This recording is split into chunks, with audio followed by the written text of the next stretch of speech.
Good morning, students. Today I am going to tell you something more about GST with the questions of the exercise. As I told you, the GST is calculated by a formula output GST minus input GST. Output GST means the GST on the sale, and input GST means the GST on the purchase. Let us consider question number 3 of our exercise. An article with its MRP 80,000 is available at a discount of 10% to the Lata. I mean, Lata purchases the article at a discount of 10% when its MRP is 80,000. She sells the article at 2,20,000. I repeat, Lata gets an article of 80,000 at a discount of 10%, while she sells it at a price of 2,20,000. Now, in this question, the rate of SGST given as 2.5%. Therefore, the GST will be double of that 5%. Since the Lata gets a discount of 10%, therefore the actual cost price paid by the Lata will be 80,000 into 100 minus 10 by 100.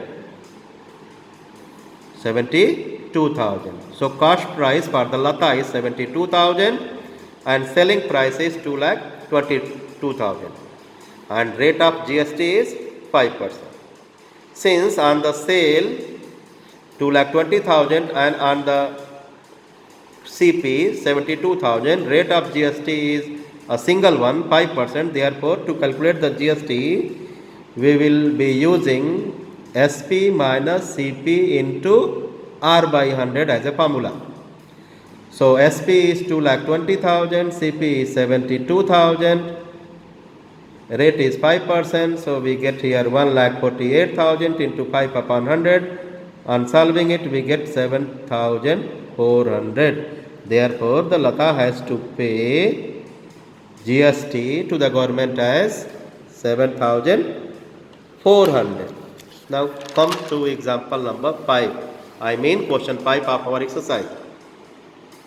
A person purchases the raw material, a manufacturer purchases the raw material worth rupees 5,40,000. You can see here 5,40,000 and the rate of GST on the purchase of that raw material is 12%. Manufacturer manufactures two types of articles, article A and article B. 50 articles of type A and 100 articles of type B.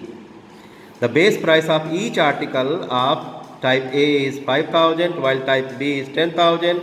The rate of GST on the selling of the article is 12% and of type A and 18% of type B.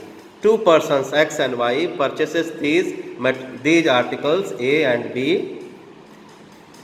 X purchases 10 articles of type A and 20 articles of type B, while Y purchases 10 articles of type A and 10 articles of type B. Let us see what to find. We have to find the input GST means the tax on the cost price of the article, means tax on the raw material. Okay. So, since the raw material has its worth 5,40,000 and GST is 12%, therefore the input GST is equal to 12% of 5,40,000. On solving, we get, on simplification, we get it as 64,800. So 64,800 is the input GST on the purchase of the raw material, 64,500. Now, when the raw material converts to the finished article, we have to calculate, and these articles are sold, we have to calculate the output GST on the sale of the articles. So, for X, since X purchases both types of articles, article A and article B, therefore the tax for X will be 12% of 10 into 5,000, because X purchases 10 articles of type A and 20 articles of type B. Therefore, tax paid by X will be 12% of 10 into 5,000 plus type B, 18% of 20 into 10,000, which comes as 6,000 plus 36,000, 42,000. Means X has to pay 42,000 as GST. X has to pay, not the manufacturer. Now come to Y. Y purchases 10 articles of type A and 10 articles of type B. The rates of GST on A and B are 12% and 18%. Therefore, the GST paid by Y will be 12 upon 100 into 10 into 5,000 plus 18 upon 100 into 10 into 10,000, which comes as 6,000 plus 18,000, 24,000. Therefore, Y pays 24,000 GST, X pays 42,000 GST.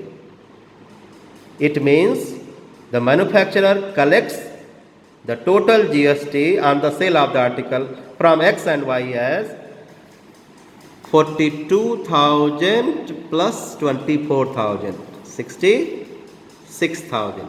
So amount of GST collected by manufacturer is 66,000, while the amount of GST paid on the purchase of the raw material by the manufacturer is 64,800. 64,800 is the input GST, while 66,000 is output GST. So since output GST is more than the input GST, therefore GST is payable, and we get it as 66,000 minus 64,800 is equal to 1,200. Therefore the manufacturer has to pay a GST of rupees 1,200. Thank you.